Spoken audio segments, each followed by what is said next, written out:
February 1945, a POW camp somewhere in the English countryside. A cold morning mist lay over the ground, mixing with smoke from the stovepipes. 200 German soldiers stood at morning roll call. Their breath formed small clouds in the freezing air. They were waiting for the man they hated more than any other, Sergeant John Miller. Miller was a legend in the camp, a grim and silent American with eyes that showed no emotion. He had fought in North Africa and Italy. He had a reputation for being brutally fair. He never shouted. He never threatened. But his orders were carried out instantly, and he had one rule that made every German prisoner despise him. The main gate opened, and Miller appeared. He walked slowly along the lines of prisoners. His boots made a soft sound on the frozen mud. He stopped in front of a young soldier from Bavaria. The boy's name was Karl. He was barely 18. "Your boots," Miller said. His voice was quiet but clear in the morning silence. Karl's face went pale. He looked down at his own worn-out boots. Then he looked at Miller with pure terror in his eyes. He knew what was coming. Everyone knew. "I said your boots, soldier," Miller repeated without raising his voice. With trembling hands, Karl bent down and began to unlace his boots. The other prisoners stared straight ahead. Their faces were masks of suppressed rage and shame. They had seen this scene before, many times. This was Miller's rule. Every German prisoner who died in the camp was buried barefoot. And before burial, Miller personally took their boots. He claimed it was standard procedure, inventory. But the Germans saw only sacrilege, the final humiliation, stealing from the dead. Karl handed over his boots. He stood shivering in the cold, wearing only thin socks on the frozen ground. Miller took the boots without a word. He turned and walked away. The morning roll call was over. In the barracks, Karl sat on his bunk, rubbing his frozen feet. An older prisoner named Gerhard sat down next to him. Gerhard had been a school teacher from Hamburg before the war. He was now the unofficial leader of the barrack. "The Americans call us monsters," Gerhard said quietly. "But it is their sergeant who acts like one, stealing from the dead. What kind of man does such a thing?"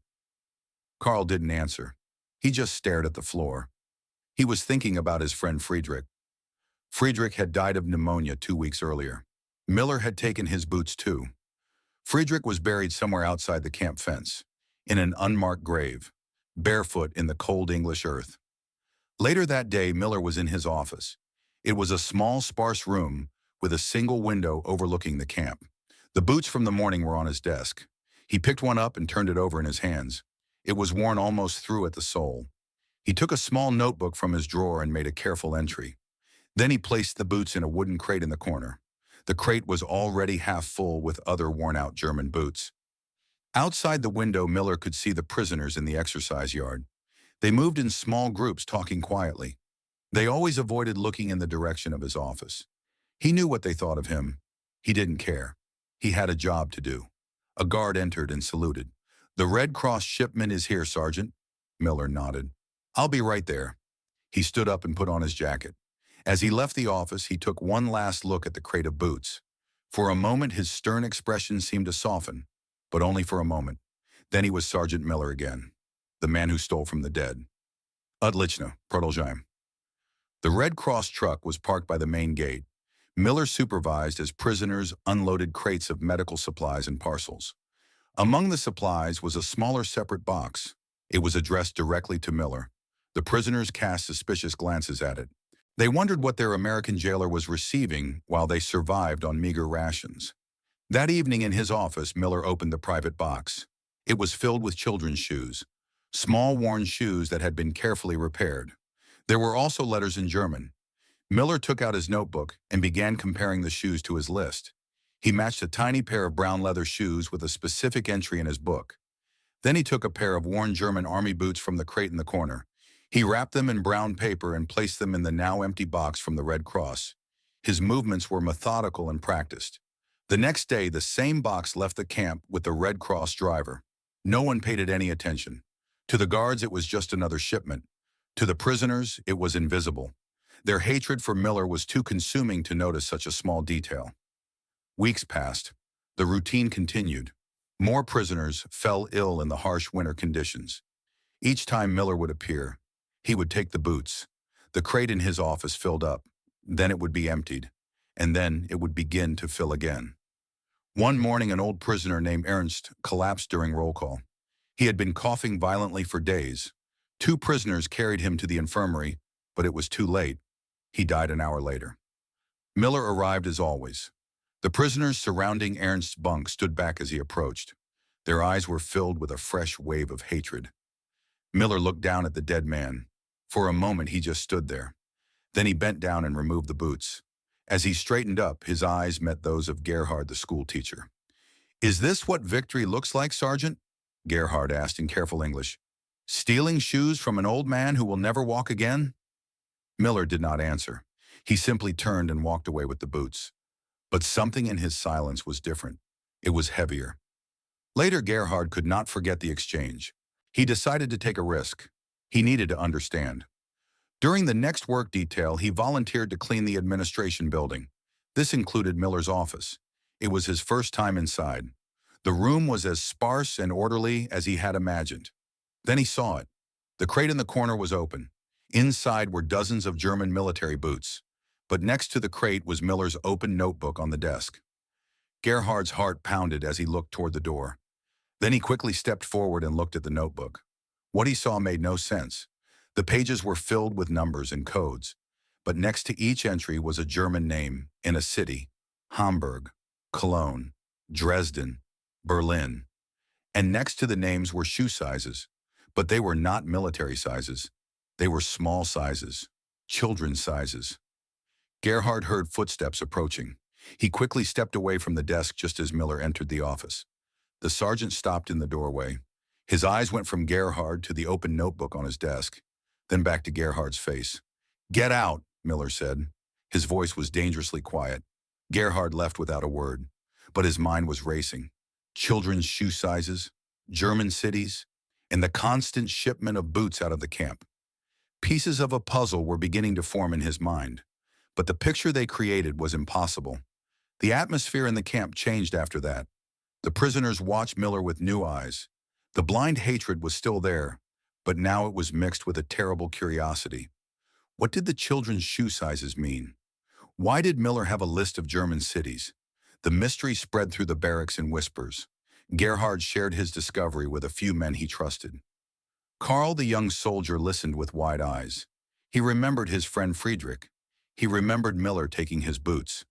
"Maybe," Karl said hesitantly, "maybe he is not stealing for himself." The others laughed bitterly. "Then what?" one of them asked. "Is he collecting souvenirs? Sending our boots to America as trophies?" But the seed of doubt was planted. Meanwhile, Miller continued his work. He seemed more tense. He watched the prisoners more closely. He knew Gerhard had seen the notebook. He knew the questions were beginning, but he did nothing to stop them. He just continued his routine. Then a new prisoner arrived at the camp. His name was Lucas Weber. He was from a small village near Cologne. He was thin and pale, and his eyes held the distant look of a man who had seen too much. During his first roll call, he caught Miller's attention, not because of anything he did, but because of his boots. They were almost new, sturdy leather, good soles. Miller's eyes lingered on them for a long moment. Lucas noticed the look. He did not understand it, but the other prisoners did. They knew what it meant. They looked at Lucas with pity. They knew his boots were already marked. A few days later, Lucas fell ill with a fever.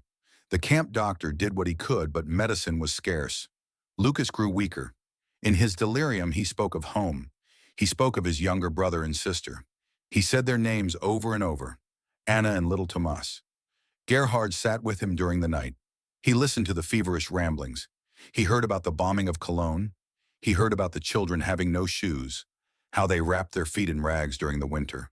When Lucas finally fell asleep, Gerhard sat in the dark barracks. He was thinking.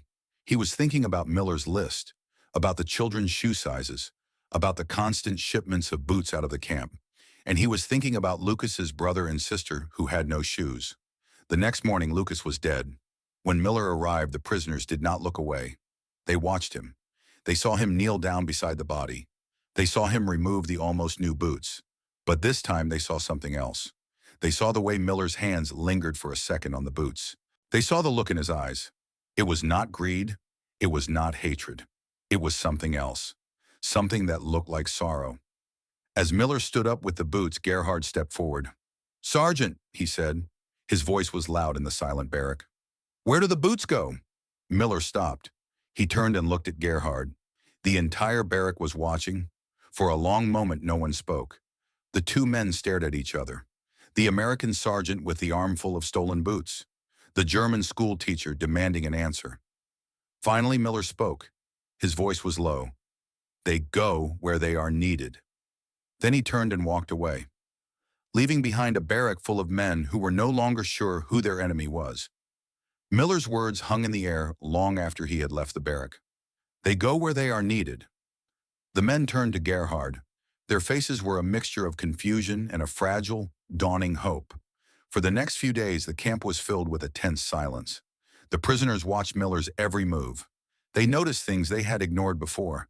The weary slope of his shoulders when he thought no one was looking. The way he carefully logged each pair of boots in his notebook. His focus absolute.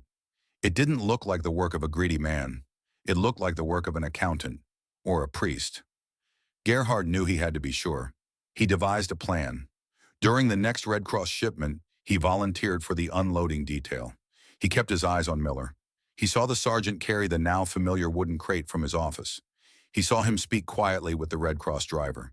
He saw the driver nod, not with the indifference of someone following orders, but with a look of grim understanding.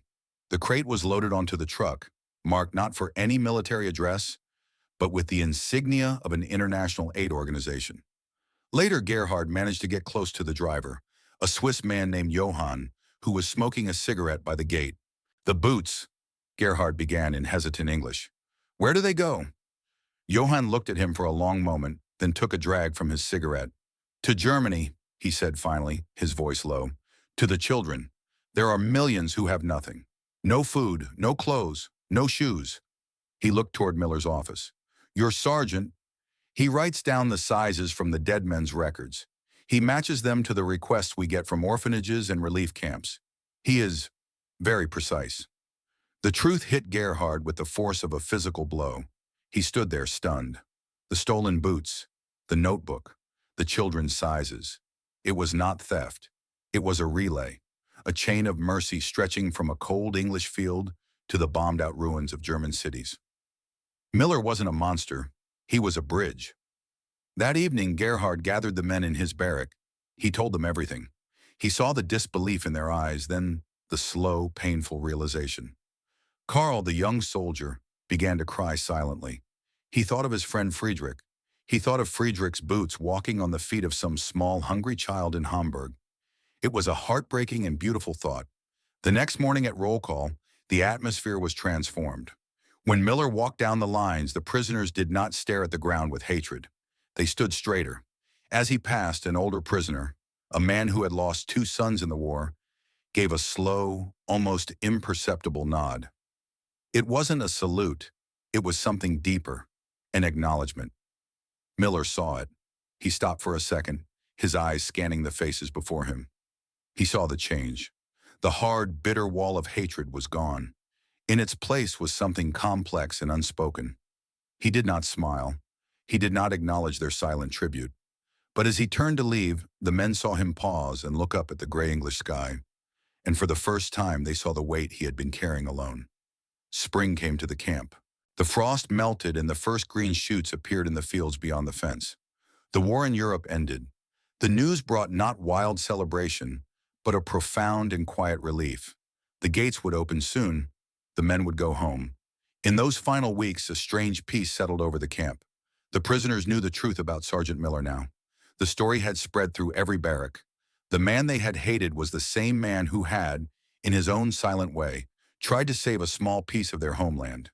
He had looked upon the enemy and seen not monsters, but fathers whose children were cold.